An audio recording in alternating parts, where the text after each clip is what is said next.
Masih bersama kami di sini di Hafiz Indonesia 2021. Cinta Al-Quran. Peserta berikut ini kecil-kecil cabai rawit. Lincah sekali. Usianya baru 10 tahun. Hafalannya 10 juz dari Sidoarjo. Ini dia Aqila.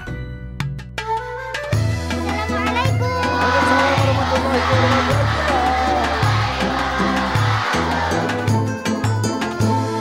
Oke Aqila.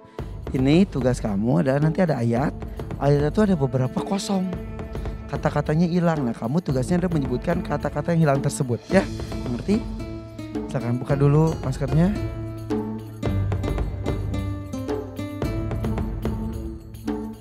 Untuk Aqila, apakah kamu sudah siap?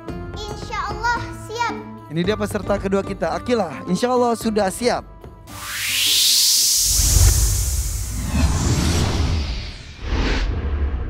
Soal pertama.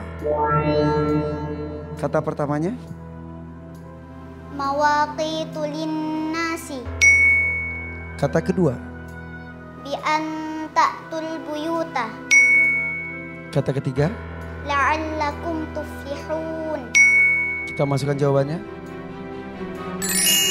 Jawaban benar. Silakan bacakan ayatnya. A'udzu billahi minasy syaithanir rajim.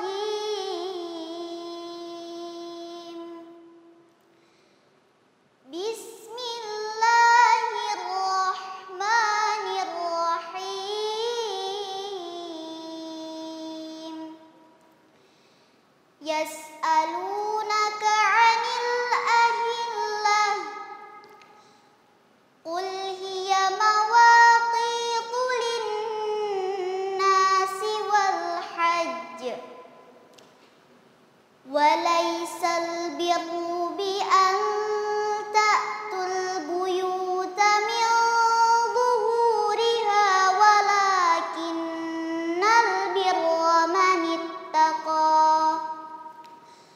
Wa'tul buyuta min abwabiha. Wattaqullaha la'allakum tuflihun. Soal kedua. Kata pertamanya? Wa qala lahum nabiyyuhum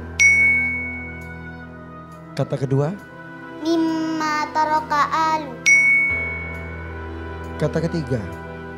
la ayatan lakum. Kita masukkan jawabannya. Jawaban benar.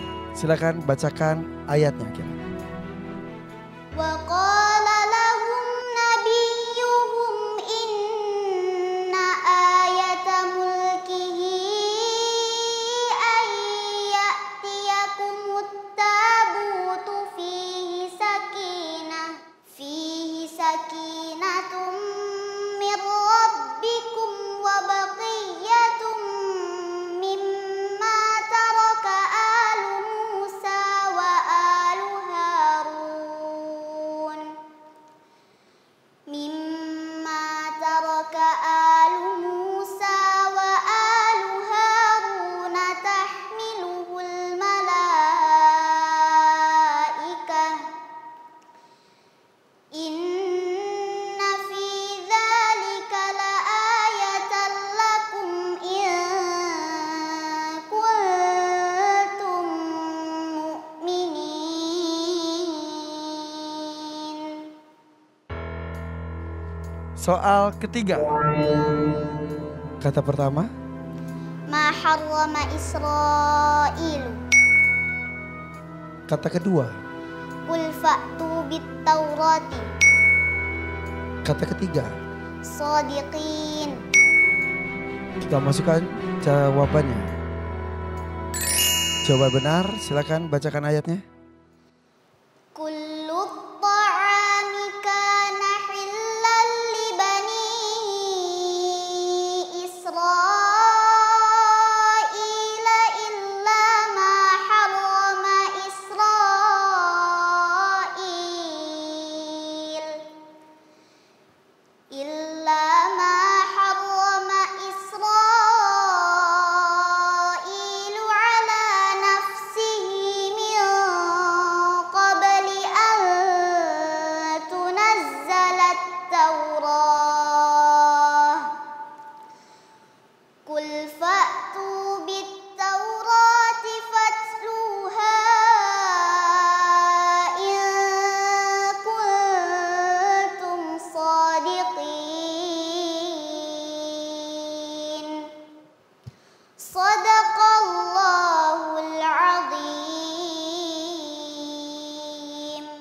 Allahumma rahmna bil Quran. Akila Sidoarjo. Silakan kenakan lagi maskernya. Wah, Masya Allah lancar semuanya tampaknya. Ini Akila 10 tahun 10 juz Sidoarjo. Kanabila bagaimana? Ya, Akila. Wah, Masya Allah 2 jempol. Alhamdulillah. Ya, Insya Allah penampilan Akila hari ini indah sekali, jawabannya semua benar. Terus memang tantangan hari ini tantangan kekuatan hafalan. Dan itu semua dijawab dengan benar, tepat, terus juga sama sekali tidak kelihatan ada ragu-ragunya, mikir-mikirnya itu langsung 1, 2, 3, Masya Allah luar biasa ya. Mudah-mudahan bisa istiqomah menjaga hafalannya ya Insya Allah. Baik, untuk bacaannya ada 2 saja dari Kak Nabila. Yang pertama adalah qul hiya mawaqitu. Ya, dia itu huruf ta bukan to. Jadi tadi terdengar tu gitu ya, huruf to. Kedua sama huruf ta juga terdengar seperti agak tebal sedikit. Ayyatiyakumut tabutu dengan tu ya, tapi tu ya. Itu saja dari kami. Masya Allah, tepuk tangan dong. Minta Akila. Siapa dalam istri? Silakan. Ya, bismillahirrahmanirrahim. Kalau untuk Aqilah, 2 jempol lagi. ya hanya catatan. Alhamdulillah. Hanya catatan yang disampaikan Kak Nabila sama huruf ra mimma taraka. Itu saja dari saya. Alhamdulillah, tepuk tangan untuk siapa dalam istri. Terus lagi dong. Sudah 2 juri, oke ya. 2 jempol berarti tambah 2, 4 jempol. Oke? 4 jempol, oke. Silakan, Abi. 2 jempol lagi, Masya Allah. 6 jempol. Ada komentar lagi? Ya, jadi fokusnya bagus, luar biasa, iramanya indah, jawabannya lancar, tidak ada rasa ragu dan percaya diri luar biasa. Semoga Allah menjaga kamu, jaga hati kamu nak. Ini semua karunia Allah buat kamu. Jadi jangan sampai di hati kamu ada perasaan muncul penyakit-penyakit hati, ingin dipuji orang. Pokoknya terima kasih kepada Allah atas nikmat yang luar biasa ini. Tadi kamu membaca dari surah Al-Baqarah, kisah nih, ada kisah. Bacaan kamu luar biasa mengingatkan irama kamu itu kepada peristiwa masa lalu. Dulu pernah ada sebuah kejadian yang sangat monumental. Seorang raja bernama Tolut, dia terpilih langsung ditunjuk oleh seorang nabi. Nabi ini dikenal dalam ilmu tafsir dengan Yusha, dan dia nabi yang melanjutkan risalah Nabi Musa setelah wafat dan risalah Nabi Harun setelah wafat. Yang dipimpin adalah masyarakat Bani Israel. Mereka butuh panglima yang kuat. Nah, terpilihlah Tolut. Mereka nggak percaya, mana mungkin seorang raja dari orang miskin disebut oleh sang nabi mereka. Ini pilihan Allah. Kata mereka, mana buktinya Allah yang milih? Aku akan tunjukkan. Nanti akan datang tabut. Tabut sebuah kotak yang di dalamnya ada isi khusus dari peninggalan Nabi Musa dan Nabi Harun. Mereka menyaksikan langsung, ini yang mereka tunggu-tunggu. Karena kotak tabut ini bagi masyarakat Bani Israel adalah kalau mereka membawa tabut ini, ya mereka dapat keberkahan. Keberkahan dari Allah, tapi mereka keyakinan seperti itu. Ya, jadi begitu mereka menyaksikan tabut turun, disitulah kemudian mereka menyaksikan bahwa ini benar, bahwa Tolut adalah pilihan Allah Subhanahu wa ta'ala sebagai seorang panglima. Inilah dia kisahnya. Wa qala lahum nabiyuhum inna ayata mulkihi. Nih, bukti bahwa dia seorang raja. Ayyatiyakumut tabut fihi sakinatum mir rabbikum. Jadi mereka dengan membawa tabut itu Allah beri kepada mereka ketenangan. Wa baqiyatum mimma taraka alu Musa wa alu Harun. Dalam kotak itu ada peninggalan Nabi Musa dan Nabi Harun. Ada disebutkan ada berupa tongkat dan sebagainya. Tahmiluhul malaikah, yang membawa malaikat. Inna fi dzalika laayatan lakum in kuntum mu'minin. Semoga Allah berkati. Insyaallah. Apapun yang Allah mau, Allah bisa ciptakan dan terjadilah, betul ya. Kita harus yakin Allah pasti bisa apapun yang terjadi. Terima kasih, tepuk tangan untuk Dewan Juri kita. Dan kalau melihat Akila itu dari setiap penampilan semakin takjub kita. Untuk lebih mengenal pemirsa di rumah juga, ayo kita ke Sidoarjo. Kita lihat kehidupan dari Akila. Elfat Akila Zaidah Fadli. atau Akilah ini adalah hafizah cilik dari Sidoarjo, Jawa Timur. Akilah anak pertama dari 4 bersaudara. Akilah juga sering ikut lomba tahfiz maupun lomba akademisi.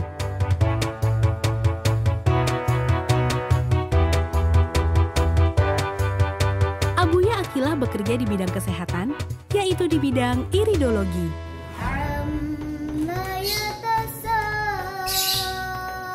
Selain menghafal Al-Quran, Akilah juga jago main rubik dan make up.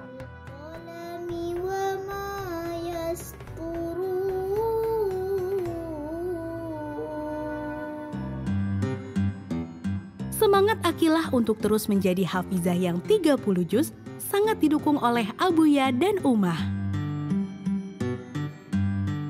Semoga Akilah bisa terus istiqomah dalam perjalanan menjadi hafizah 30 juz Al-Quran.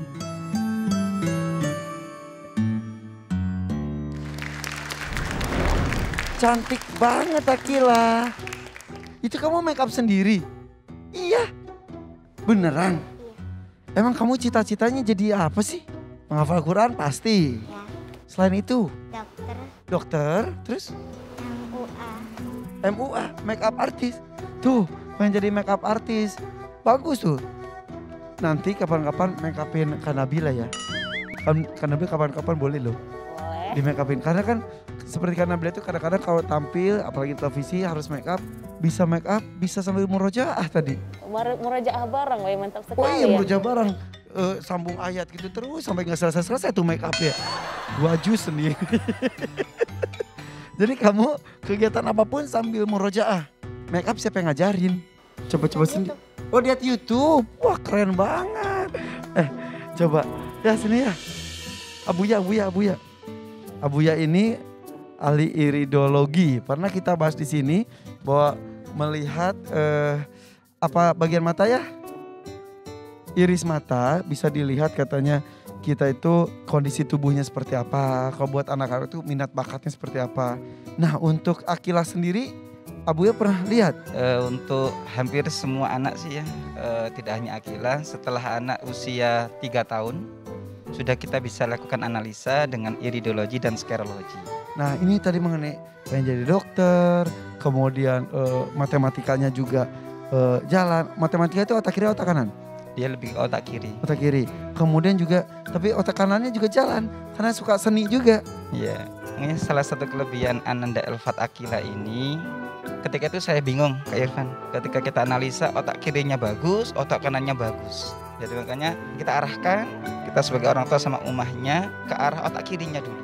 Makanya kelas 3 itu sudah bisa membaca, sudah bisa berhitung, sudah bisa membaca umur 3 tahun. Umur 3 tahun.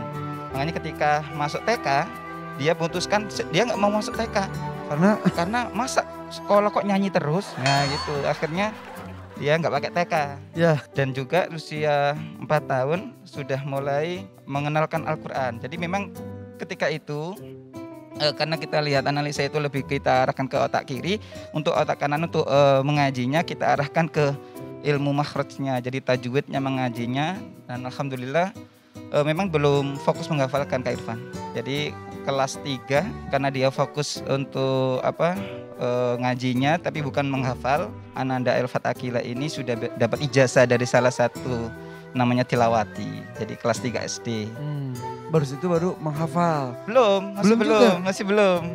Karena ingin menghafal itu kan adiknya. Jadi adiknya itu kelas 2, kakaknya kelas 3, adiknya sudah hafal berapa juz Kak? 3 juz adiknya. Kakaknya belum 1 juz pun gak hafal. Akilah tuh karena memang tidak difokuskan sana. Iya, ke arah sana. Akhirnya lama-kelamaan, apalagi di sekolahannya sebelumnya itu dia banyak prestasi di bidang matematika, lomba olimpiade provinsi, alhamdulillah juara. Pialanya banyak banget tadi, ya kan? Keren banget sih kamu. Terus sejak itu akhirnya kelas 3 itu dia berpamitan minta izin, Abuya boleh nggak kakak ingin menghafalkan Quran. Nah gitu. Pertama saya tidak apa-apa silahkan. Tapi kalau memang menghafalkan Quran harus betul-betul fokus, bukan karena hanya sekedar hafal, tapi betul-betul diimbangi dengan akhlaknya. Salah satu tantangan dia ketika itu nggak diizinkan sama gurunya, kan dia memutuskan saya ingin menghafalkan Quran, jadi fokus otomatis kan Harus matematikanya. iya, jadi matematikanya, jadi salah satu harus dikorbankan. Sejak itulah kemudian fokus menghafalkan Al-Quran. Keluar dari sekolahnya. Keluar. Terus gimana dong? Akhirnya sekolah untuk formalnya kita seperti homeschooling. Alhamdulillah meskipun fokus ke Al-Quran, akademiknya dapat yang terbaik. Masya Allah, tepuk tangan untuk Akilah, benar-benar bersyukur mempunyai orang tua bisa mengarahkan, tidak hanya mempercayakan saja, tapi juga ikut andil dalam pendidikan anak-anak, karena itu ada tugas orang tua seperti betul ya. Betul kan? Sebentar Akilah, mau nanya sesuatu. Bentar Akilah ya. Dengar-dengar Akilah bisa lihat sesuatu yang goib. Iya beneran. Akilah, emang bener. Wah ini temenannya sama si Al-Misri tuh. Bisa lihat sesuatu yang gak bisa Kak Irfan lihat. Bukan bisa ngelihat tapi Merasakan. Merasakan. diganggu. Saya, emang itu bisa saya penasaran beneran saya sini deh saya. Takut soalnya saya. Ya, kalau bangsa jin ini salah satu ciptaan Allah Subhanahu wa taala dan dinamakan jin karena tertutup, tidak dapat dilihat. Maka yang di rahim perempuan itu namanya janin. Karena tidak nampak, tidak kelihatan. Jin itu adalah makhluk yang tidak bisa kita melihat bentuk aslinya. Hanya yang bisa melihatnya adalah para nabi dan rasul. Maka siapapun mengaku melihat jin dalam bentuk ciptaan aslinya, maka dia tidak diterima kesaksian yang menurut Imam Syafi'i. Dalil beliau surat Al-A'raf. Allah berfirman, "Innahu yarakum huwa wa qabiluhu min haitsu la tarawnahum. Inna ja'alna syayatin awliya alladziina la yu'minun." Sesungguhnya jin dan makhluk itu dapat melihat kalian dari satu tempat yang kalian tidak dapat melihatnya. Tapi kapan bisa kita melihat makhluk tersebut? Ketika dia menjelma di dalam bentuk yang lain. Menjadi binatang atau menjadi manusia, itu bisa. Karena bentuk aslinya tuh Tidak dapat dilihat tak karena berbentuk. diciptakan dari api. ketuanya dia menyerupai Iya, apa. menjelma di dalam bentuk atau makhluk atau binatang dan lain bisa. Katanya Akilah pernah lihat monyet di tangga. Ya itu apa? Bisa itu jin mengganggu. Karena di setiap rumah pasti ada jin. Tapi ada dua, ada yang muslim, maka Nabi SAW mengajarkan sebelum kita masuk ke dalam rumah beri salam. Kemudian sebelum makan baca bismillah dan seterusnya. Maka jin bilang kami tidak dapat menginap dan tidak dapat makan di rumah tersebut. Tapi kalau ada orang masuk ke rumahnya tidak membaca assalamualaikum dan tidak membaca bismillah, kata jinnya kami tidak dapat menginap di rumah ini dan dapat makan malam juga.